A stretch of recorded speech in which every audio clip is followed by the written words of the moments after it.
het kruispunt. Kom, Tomke, gauw in de auto. Ik zit al. Huh? Oh ja. Nou, dan kunnen we die kant wel uit. Ik geef we heen, Cornelia. Links. Oké. Gaan we naar links. Rechts. Ja. Rechts? Links. Nee. Links? Ja. Wat is het nou? Links of rechts? Of best wat kwijt? Nee. Hoezo? Nou, dus juist alle kanten uit. Ja. Wij moeten dit kruispunt doorsteken en dan moet je goed uitzien of er niet rondkomt. Kruispunt? Ja. Deze twee dieken kruisen elkaar hier.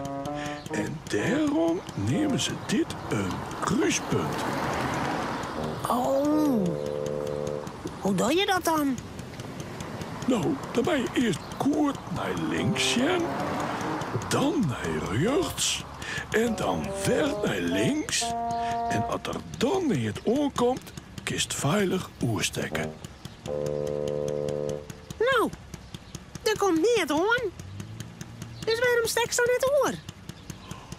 Omdat ik het daar eerst uitlezen moest, toch? Oh ja. Nou, daar haast een punt. Ja, een pluspunt zeker. Want daar liep het ook wel wat op. Tomke, Ines een keer.